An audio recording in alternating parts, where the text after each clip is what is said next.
आज माझ्या मतदारसंघामध्ये अत्यंत दुर्दैवी घटना घडली। आज सकाळी 2:45 वाजता एका टेलरच्या दुकानाला आग लागून जवळपास 7 लोकांचा मृत्यू त्या ठिकाणी झालेला आहे। त्यामध्ये 2 वर्षाची एक मुलगी, 3 वर्षाची एक मुलगी, 2 मुलं, एक प्रेग्नंट बाई आणि तिचा पती असे एकंदरीत 7 जणांचा बळी या आगीने आज घेतलेला आहे। या संदर्भामध्ये मी माननीय मुख्यमंत्री एकनाथ शिंदे साहेबांशी बोललो व त्यांनी तातडीनं असे या झालेल्या दुर्दैवी घटनेबद्दल शोक व्यक्त केला आणि त्या मयताच्या कुटुंबांना प्रत्येकी 5 लाख रुपयाची मदत त्यांनी जाहीर केलेली आहे।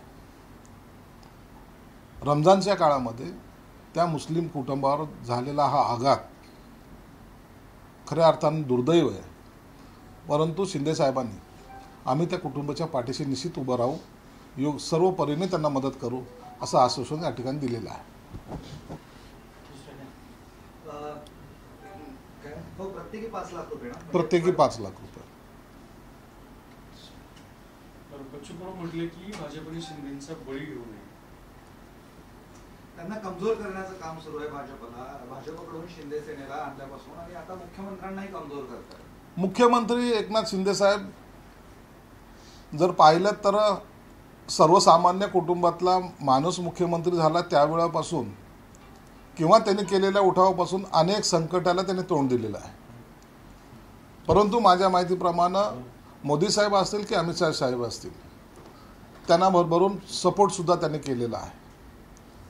शिंदे साहेबाचा स्वभाव पाहता राजकारणापेक्षा ते समाजकारणाकडे जास्त पाहतात आणि म्हणून लोकसभेच्या निवडणुकीच्या पूर्वी हे ज्या काही बोलणी होत आहेत, ज्या काही चर्चा होत आहेत, ज्या काही नेते लोक बसत आहेत, त्यामधून शिंदे साहेब ज्या समंजसपणे भूमिका घेत आहेत त्याचं कौतुक प्रत्येक कार्यकर्ता करतोय।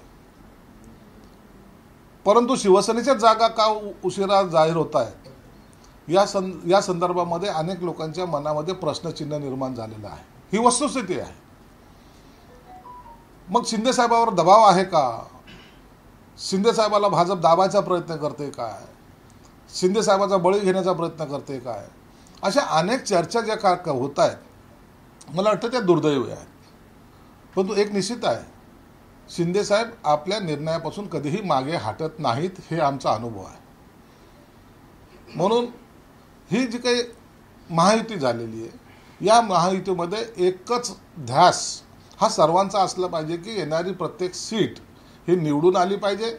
एकमेकावर कुरघोडी न करता या जागा सर्व निवडून येऊन मोदी साहेब कसे पंतप्रधान बनतील, कारण की सर्वांचं लक्ष या महाराष्ट्राकडे आहे। महाराष्ट्रामधून सर्वात जास्त जागा निवडून येतील असा सगळ्यांचा कयास आहे आणि त्यासाठी मला वाटतं सर्वांनीच मिळून प्रयत्न केले पाहिजेत। बच्चूकडून जे विधान केलं कदाचित त्यांच्या भावना त्यांनी व्यक्त केल्या असाव्यात, त्यांना असं वाटत असावं, परंतु तसं काही घडणार नाही अशी माझी अपेक्षा आहे।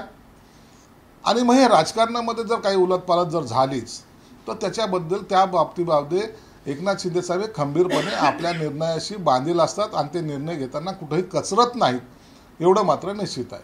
एखाद्या विरोधकाने हे बोललेलं असतं तर आपण राजकीय विधान म्हटलं असतं, पण बच्चू कडू तुमच्या सोबत होते, तुमच्या उठावात मांडीला मांडी लावून बसले होते, सगळ्या तुमच्या सरकारचा एक भाग आहे, ते बघताय, काही तर बघितलं असेल त्यांनी, म्हणून तर बच्चू कडूच्या स्टेटमेंटला आम्ही महत्त्व दिलेलं आहे ना। बच्चू कडूंना वाटणं की कारण की बच्चू कडूंनी शिंदे साहेबांबरोबर ते काम करतायत, शिंदे साहेबाचा शब्द ते पाळतायत आणि म्हणून शिंदे साहेबांच्या बद्दलचं त्याची असलेली आस्था किंवा त्यांच्याबद्दलचं असलेलं एक प्रेमभाव म्हणा, तो जो त्यांनी व्यक्त केला आहे त्याबद्दलचं, म्हणून त्यांना सांगितलं की शिंदे साहेब त्यांनाही माहिती आहेत निर्णय घेताना ते मागे पुढे पाहत नसतात आणि असं कुणीही समजू नये की शिंदे साहेब काही बोलत नाही याचा अर्थ काही करू शकत नाही। त्यांना जेव्हा जे काही निर्णय घ्यायचे असतात त्या टायमाला ते निर्णय घेतल्याशिवाय थांबत सुद्धा नाही। बरं, उद्या अर्ज भरण्याचा शेवटचा दिवस आहे, म्हणजे अवघे आता 24 तास उरले, तुमचे उमेदवार ठरतच नाही, काही देणार आहात की नाही उमेदवार? दुसऱ्या टप्प्याच्या जे काही फॉर्म भरायची उद्या शेवटची तारीख आहे। मला वाटतं काही ठिकाणचे उमेदवार घोषित झालेले आहेत आणि काही जे मोजके आहेत, 1-2-3 ज्या जागा आहेत त्या नावाची घोषणा आज केली जाईल। तिसऱ्या चौथ्या टप्प्याच्या ज्या निवडणुका आहेत त्यांचा कालावधी जास्त असल्यामुळे त्यांची घोषणा मला वाटतं परवाच्या दिवशी, मॅक्झिमम परवाच्या दिवशी त्यांच्याही नावाची घोषणा केली जाईल. परंतु आज काही नावांची घोषणा ही जरूर केली जाणार आहे. पण इतकं शेवटपर्यंत का तुम्हाला ओढावं लागतं? बाकी पक्षांनी मोकळं झाले आहेत करून, तुमच्या सहकारी भाजपने आधीच घोषित केले आहे. आमच्याकडे इच्छुकांची संख्या जास्त असल्यामुळे त्यातल्या त्यात एखाद्या कार्यकर्त्याच्या नावावर शिक्कामोर्तब करताना दुसरा कार्यकर्ता कुठेही नाराज होऊ नये हा दृष्टिकोन ठेवल्यामुळं आमच्याकडे वेळ लागतो. आम्ही जास्त आदेश पद्धती नाही, परंतु लोकशाही पद्धतीने सर्वांना सामावून घेऊन त्यांचं मत जाणून घेतल्यानंतरच घोषणा करतो. त्यामुळं हा विलंब लागत आहे. जोडून विचारतो, बच्चू कडूंनी केलेलं विधान, त्यानंतर तुमच्या उमेदवारांची उशिराने जाहीर करण्याची पद्धत, त्याला जोडून सिंधुदुर्गची जागा पण जास्त वेळ अडकली आहे. कारण आता नारायण राणे स्पष्ट झालंय आणि आज उदय सामंत सुद्धा म्हणाले ते वरिष्ठ नेते आहे, ठीक आहे ते असतील तर आमचा काही विषय नाही. नारायण राणे साहेबांबद्दलचा निर्णय, कारण की ते माजी मुख्यमंत्री आहेत, आता केंद्रीय मंत्री आहेत, आणि त्यांचा निर्णय घेताना थोडासा उशीर यासाठी लागतोय की ती जागा कायमस्वरूपी शिवसेनेकडे राहिलेली आहे.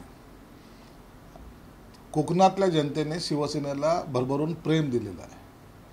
मग अशा वेळेला ती जागा शिवसेनेकडे असावी हा आमचा आग्रह होता.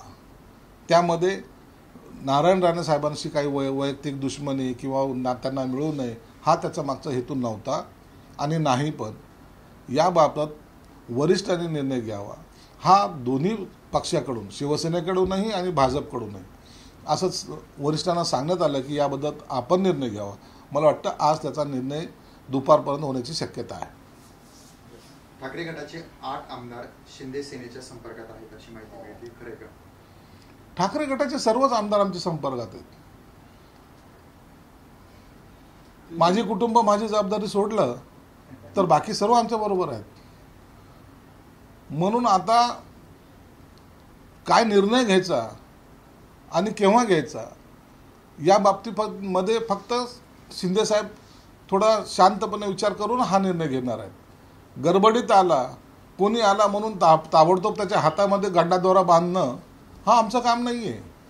आम्हाला आलेल्या कार्यकर्त्याचं तेवढ्याच स्वाभिमानानं आणि त्याला सन्मानानं प्रवेश देणं आणि त्याला भविष्यामध्ये त्याचं राजकारण सुरक्षित करणं हा त्याचा मागचा उद्देश असतो. म्हणून घेताना सुद्धा त्याचा पुढचा जो राजकीय प्रवास आहे तो सुखकर व्हावा हा दृष्टिकोन शिंदेसाहेब डोळ्यासमोर ठेवतात. म्हणून प्रवेश देताना सुद्धा विचारपूर्वक करून प्रवेश देतात आणि त्याला कार्यकर्त्याला किंवा त्या आमदाराला किंवा त्या नेत्याला आपण योग्य ठिकाणी गेलो ही भावना त्याच्यामध्ये निर्माण करतात. तुम्ही शिवबंधनला गंडादोरा म्हणताय? मला नाही माहिती त्याला, पण माझ्या तोंडातून जे निघलं ते निघलं. तुम्ही पण बांधताच ना शिवबंधन? आम्ही शिवसेना प्रमुखाचं शिवबंधन बांधलेलं आहे. आम्ही शिवसेना प्रमुखांच्या विचारावर आजही चालतोय. आम्ही शिवसेना प्रमुख आमचं दैवत आहे, आजही आमचं मत आहे. म्हणून आम्ही त्याच्याबद्दलचं शिवसेना प्रमुखाबद्दल काही बोलू शकत नाही. तो आमचा स्वाभिमान आहे. बाकीचे जे काही लोक करतात, जे नाटकं करतात ना, आजकाल तर ज्यांनी शिवसेनेला शिव्या दिलेल्या आहेत तेच लोक आता शिवसेना शिकवायला लागलेत. हे आमचं दुर्दैव आहे. म्हणून आता मग आम्ही त्या काळात जे काही शिवबंधन बांधत होतो त्याचं रूपांतर आता गंडादोऱ्यात झालं असं माझं मत आहे. निवडणूक आयोगाला जी काही भाजप आणि शिंदे गटानं स्टार प्रचारकांची यादी दिली होती, त्या यादीमध्ये एकमेकांच्या पक्षाची सुद्धा नावं असल्यामुळं कलम 77चं उल्लंघन झाल्याची तक्रार राष्ट्रवादी काँग्रेसने केली होती. त्याची दखल निवडणूक आयोगाने घेतली. लोकसभेच्या निवडणुकीला अनेक पक्षांची युती होत असते आणि तुम्ही जर पाहिलं तर त्या बॅनरवर मग ते शिवसेनेचा बॅनर असेल तर त्यावर मोदी साहेबांचा फोटो असेल, ते भाजपचं बॅनर असेल तर त्याच्यामध्ये शिवसेना प्रमुखाचा फोटो असेल, किंवा ते राष्ट्रवादी अजितदादाचा असेल तर त्याच्यावर मोदी साहेबाचा फोटो असेल. हे जे काही कॉम्बिनेशन असतं किंवा ह्या नेत्यांचे जे काही फोटो असतात, महाराष्ट्रापुरतं पाहिलं तर एका बॅनरवर एकनाथ शिंदे पण आहेत, अजितदादा पण आहेत, देवेंद्र फडणवीस पण आहेत.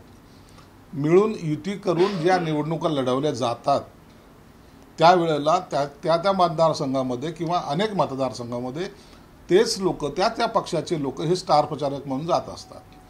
त्या स्टार प्रचारकावर जे काही ऑब्जेक्शन घेण्यात आलं आहे त्याला ऑब्जेक्शन घेण्यासारखं काहीही नाही.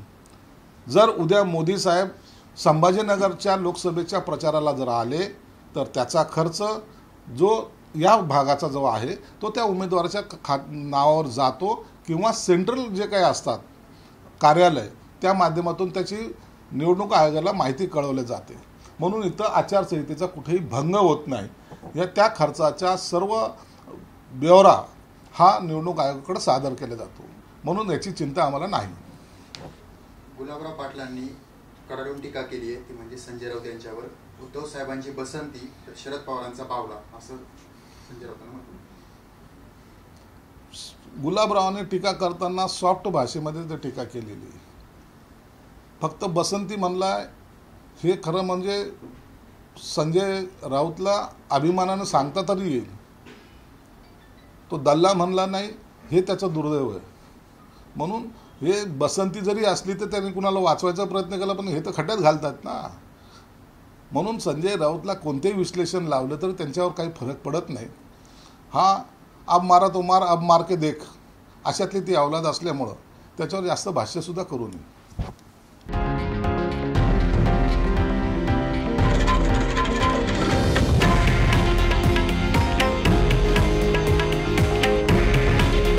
हे आहे देशातील नंबर 1 न्यूज नेटवर्क आणि आपण पाहत आहात TV9 मराठी. काळजी तुमची, हित महाराष्ट्राचं.